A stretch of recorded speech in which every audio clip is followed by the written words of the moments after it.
FDC చైర్మన్గా నన్ను నియమించడం, అప్పుడు దాని తర్వాత కూడా మనం కలవలేకపోయాము. 18th చార్జ్ తీసుకొని నేను యూఎస్ వెళ్ళడం, యూఎస్కి వెళ్ళి వచ్చిన తర్వాత రకరకాల ఇన్సిడెంట్లు మళ్ళీ దిగి చూసుకోవడం, గవర్నమెంట్కి ఇండస్ట్రీ మధ్యలో జాగ్రత్తగా సీఎం గారు ఏదైతే కోరుకున్నారో చేయటానికి ముందడుగు వేసి చేయడం ఇలాంటివి జరిగాయి. సో ఇప్పుడు ఆంధ్రప్రదేశ్లో టికెట్ రేట్స్ వచ్చాయి, బెనిఫిట్ షోస్ వచ్చాయి. ఇప్పుడు ప్రొడ్యూసర్గా ఇక్కడ కూడా తెలంగాణలో సీఎం గారిని వెళ్ళి ఒకసారి రిక్వెస్ట్ చేస్తాను. ఫైనల్ కాల్ వాళ్ళది, బట్ వాళ్ళు ఎలా నిర్ణయం తీసుకున్నా దానికి ముందుకు వెళ్ళాల్సిందే. బట్ ఒక నిర్మాతగా ఆ రాష్ట్రంలో వచ్చినప్పుడు ఇక్కడ కూడా వెళ్ళి అడగాల్సిన బాధ్యత ఉంది. సో సినిమాకైనా డెఫినెట్గా సినిమా ఇండస్ట్రీకి సీఎం గారు అన్ని రకాలుగా సపోర్ట్గా ఉంటా అన్నారు. పోతే అన్ని జాగ్రత్తగా ఉండమని చెప్తున్నారు.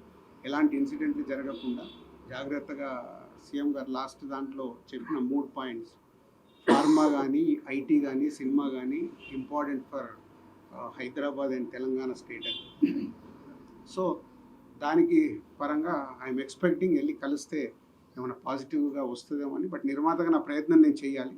ఫైనల్ కాల్ సీఎం గారిదే అండ్ గవర్నమెంట్ ఎలా వచ్చినా తీసుకోవడానికి సిద్ధంగా ఉన్నాను. So 10th and 14th crucial for me. అంటే crucial meaning is a result. అది బాల్స్ 2 6లు కొట్టాలి ఆ సినిమాల ద్వారా అనే ఒక సంకల్పంతో ఉన్నాం. ఈ 4 రోజులు నేను ఇంకా హార్డ్ వర్క్ చేసి ఆ రిజల్ట్ తెచ్చుకోవడానికి ప్రయత్నంలో ఉంటాను. సో మీ అందరికీ ఇండివిజువల్గా నేను ఇంటర్వ్యూ ఇచ్చే టైం లేదు నా దగ్గర. దాన్ని మీరు అందరూ అర్థం చేసుకుంటారని కోరుకుంటున్నాను. ఎందుకంటే మీరు ఎప్పుడు మెసేజ్లు పెట్టినా నేను 99% రిప్లై ఇస్తాను. చాలామంది నాతో మెసేజ్లు పెడితే నా దగ్గరికి వెళ్ళి ఫోన్ కాలో రిప్లైనో కంపల్సరీ ఉంటుంది మీడియా మిత్రులందరికీ. ఎప్పుడు నేను ఇగ్నోర్ చేయను. దీన్ని మీరు అర్థం చేసుకుంటారని మీకు కూడా చెప్తున్నాను. ఐ వాంట్ పాజిటివ్ ఎనర్జీ మీ దగ్గరికి వెళ్ళి కూడా.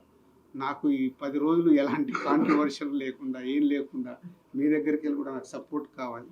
సో మీరందరూ సపోర్ట్ చేస్తారని కోరుకుంటున్నాను.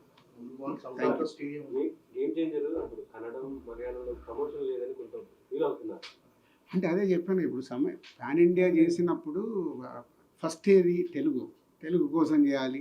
దానికోసం కొత్తగా ఏం చేయాలంటే నాకు వచ్చిన థాట్, యూఎస్లో ఇప్పటివరకు ఎవరు చేయలేదు, యూఎస్లో చేద్దామని యూఎస్ దానికోసం ఒక 1 month వర్క్ చేశాను. యూఎస్ అయిన తర్వాత ఇప్పుడు హైదరాబాద్లో చేయాలనేది నాకు ఉండే. బట్ హైదరాబాద్లో చేస్తే ఇప్పుడు ఉన్న దాంట్లో పర్మిషన్లు ఇవన్నీ టెక్నికల్ ప్రాబ్లమ్స్ కనిపిస్తున్నాయి. టైం ప్రాసెస్, వాళ్ళు పర్మిషన్లు ఇస్తామంటున్నారు, బట్ ప్రాపర్గా ఒక వారం రోజుల ముందు నుంచి ఇవ్వండి. అలాగే ఇప్పుడు కళ్యాణ్ గారిని అడిగిన తర్వాత కళ్యాణ్ గారు వస్తారంటే అక్కడ వెళ్ళి చేయడానికి ఒక 10 రోజులు ఎనర్జీ పట్టింది. అంటే అంత పెద్ద ఈవెంట్ ఆర్గనైజ్ చేయాలంటే ఇట్స్ నాట్ ఏ జోక్. బాంబేలో ఇలాగే మీడియా ఇంటరాక్షన్ వచ్చాం. మొన్న ఇక్కడ మనకు ట్రైలర్ అని పెట్టి మీతో ఇంటరాక్ట్ చేశాను. అంటే ఉన్న సమయాన్ని వాడుకుంటున్నాం. ఇంకా 2 రోజులే ఉంది, 7th and 8th. 9th మేము ఏం చేయలేం. హీరో గారిని అడిగాను, డైరెక్టర్ గారేమో ఫైనల్ మిక్సింగ్లో ఉన్నారు. అందరినీ ఇలాంటి టైంలో ఒక దగ్గరికి తీసుకొచ్చి ఇప్పుడు చెన్నై అండ్ బెంగళూరు ఈ 2 ఎలా అచీవ్ చేద్దాం అనే పనిలో ఉన్నాం. I'm trying. So Chennai and Bengaluru చేయాలి. ఆ 2 అంటే ఇప్పుడు కేరళకి వెళ్ళేంత టైం వెళ్ళొద్దని ఏం లేదు, బట్ టైం ఈజ్ ఇంపార్టెంట్. దానికోసం ట్రై చేస్తాం.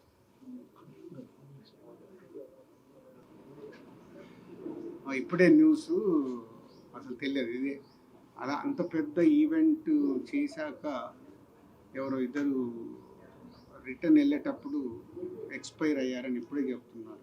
ఈ న్యూస్ నాకు తెలియదు.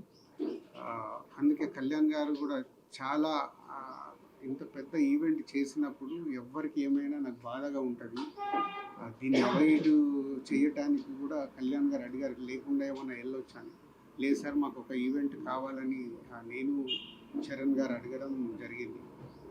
సో ఇప్పుడే చెప్తున్నారు. సో వారి ఆత్మకు శాంతి చేకూరాలని, అలాగే ఆ 2 ఫ్యామిలీలకి నేను సపోర్ట్గా ఉంటూ వాళ్ళకు ఫైనాన్షియల్గా కూడా నేను పంపించి ఒక 5 lakhs ఇమ్మీడియట్లీ పంపిస్తాను. సో ఇదే ఇప్పుడు ఇంత ఆనందంగా ఉందాము అన్న ఇలాంటి అన్ఎక్స్పెక్టెడ్ ఇన్సిడెంట్స్ జరగడం చాలా బాధాకరం. సో వారికి కావాల్సిన హెల్ప్ నేను చేసి తప్పకుండా ఫ్యామిలీస్కి నేను నిలబడతాను. Thank you.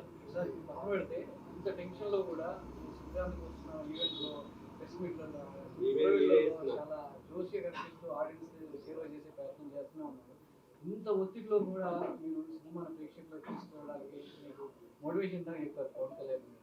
సో ఆ ఫోర్స్ కాకుండా ఇంకేముంది? నాకు అదే మెయిన్. అంటే మనకి ఎలా ఉంటుంది, మార్నింగ్ లేస్తాము, రాత్రి పడుకునే వరకు ప్రతి ఒక్కరి లైఫ్లో ఒక ఎనర్జీ కావాలి. ఆ ఎనర్జీ ఫ్యామిలీ ఇస్తుంది, పిల్లలు ఇస్తారు, స్నేహితులు ఇస్తారు, మన ప్రొఫెషన్ ఇస్తారు. ఆ ప్రొఫెషన్ని నేను అన్నిటితో పాటు ఆ ప్రొఫెషన్ ఎక్కువ లవ్ చేసి yes I want come back.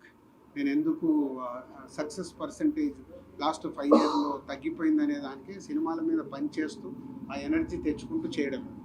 మన ఈవెంట్లో మీరు 2 తెలుగు రాష్ట్రాలకు సంబంధించిన అంశాలు ఉంటాయి అన్నారు ఈవెంట్లో. అంటే పొలిటికల్ గానా ఎట్లా? అది మీరు సినిమా చూసినప్పుడే మీరు అది థ్రిల్ ఫీల్ అవుతే బాగుంటుంది. సినిమా పవన్ కళ్యాణ్ గారు టికెట్ల రేట్ మీకు పవన్ కళ్యాణ్ గారు ఎనర్జీ అని చెప్పారు. ఆయన స్టేజ్ మీద ఆయన పార్టీకి మీరు ఎనర్జీ అని చెప్పారు. నిజంగా పనిచేశారు అంటే అది నాకు తెలియదు. ఇప్పుడు కళ్యాణ్ గారు మొన్న అలా చెప్పే వరకు కూడా నాకు తెలియదు. ఆ రోజు నేను వకీల్ సాబ్ సినిమా చేద్దామని అప్రోచ్ అవ్వడం, ఇలాంటి సినిమా కంబ్యాక్ చేయడం కరెక్టా కాదా అని కళ్యాణ్ గారికి డిస్కషన్. ఆ టైంలో నా పాయింట్ ఆఫ్ వ్యూలో అంటే ఈ సినిమా చేయడం వల్ల మీరు రేపు థియేటర్ నుంచి మీరు ఇప్పుడు పొలిటికల్గా కూడా ఇన్వాల్వ్ అయినారు అని డిస్కస్ చేసిన తర్వాత, మరి ఇలాంటి సినిమాకు ఎకానమిక్స్ ఎలా ఉంటాయి, డబ్బు గురించి తర్వాత ఆలోచిద్దాం సార్. ఈ సినిమా వెళ్ళాలి, ఈ సినిమా రీచ్ అవుద్దని నమ్ముతున్నాను, డైరెక్టర్ కూడా నమ్ముతున్నాడు. బట్ చాలామందికి ఇదేదో రీమేక్, మేము అలా చూడట్లేదు. రీమేక్ సోల్ తీసుకున్న పవన్ కళ్యాణ్ గారి ద్వారా ఎలా చూపించాలి ఈ సినిమాని చూపిస్తామని ఆ రోజు కన్విన్స్ చేశాను. ఆయన నమ్మారు. దాని తర్వాత ఏదో ఫైనాన్షియల్గా మాట్లాడుకున్న తర్వాత ఓకే సార్ అని నేను వచ్చేసాను. నిన్న కళ్యాణ్ గారు అలా చెప్పేవారు కూడా నాకు తెలియదు. ఆ రోజు ఆ సినిమా చేయడం వల్ల జనసేన పార్టీకి ఇంధనమైందని నాకు తెలియదు. అందుకే మీరు ఆ విజువల్ చూస్తే నాకు ఆ టీయర్స్ వచ్చేసాయి. ఏంటి నిజమా ఇదని? అంటే లైఫ్లో చాలా మూమెంట్స్ మనకు తెలియకుండా జరుగుతాయి. బట్ ఆ కళ్యాణ్ గారు అది గుర్తుపెట్టుకొని అలా చెప్పడం అనేది ఆయన కాళ్ళ దండం పెట్టాలంటే. ఒక డిప్యూటీ సీఎం, ఒక లీడర్ అయింది, నా పార్టీకి ఇలా ఇంధనం అయింది అని అంటే ఇట్స్ గ్రేట్, థ్యాంక్ఫుల్. మామూలుగా అయితే ఎవరు చెప్పరు, ఎందుకు చెప్పరు. బట్ ఆయన అంత పబ్లిక్గా చెప్పాడంటే ఆ సినిమా ఆ పైన ఉన్నది, ఆ రోజు జరిగిన మూమెంట్కి ఆయనకు పాదాభివందనం. లాస్ట్ టైం మిమ్మల్ని టీజర్ తర్వాత నేను క్వశ్చన్ అడిగాను. ఇప్పుడు రామ్ చరణ్ గారు గ్లోబల్ స్టార్, ఈ సినిమా ఎంతవరకు పాన్ ఇండియాలో కానీ మిగతా మార్కెట్స్లో కానీ ఎంతవరకు వర్క్ అయ్యేదంటే మీరు అన్నారు ఇప్పుడే టీజర్ రిలీజ్ అయింది కాబట్టి ఇంకా చూడాలి ముందు అన్నారు. ఇప్పుడు ఆల్మోస్ట్ 2 రోజులు 3 రోజులు రిలీజ్. ఏమనుకుంటారు అదర్ మార్కెట్స్లో మీ ఎక్స్పెక్టేషన్స్?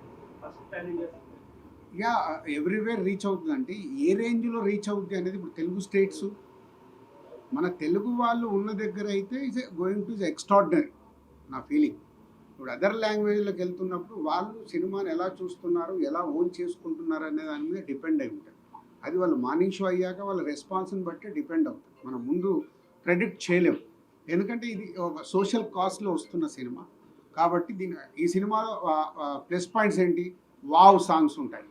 సో ఆల్ లాంగ్వేజ్ ప్రేక్షకులకు నచ్చేది wow song. Hero villain tit for tat. ఇవాళ నార్త్లో చూస్తే hero villain tit for tat వాళ్ళు బాగా ఎంజాయ్ చేస్తారు. So hero villain tit for ట్యాట్లు ఉన్నాయి. అలాగే సౌత్కి వస్తే మన సోల్, ఏదైతే సోల్ ఉందో సౌత్లో అందరికీ రీచ్ అవుతుంది. I'm expecting this film will reach everywhere. But ఏ రేంజ్లో ఎక్కడ ఎలా రీచ్ అవుతుంది అనేది ఇప్పుడే మనం చెప్పలేం. For more videos like this, subscribe Big TV channel.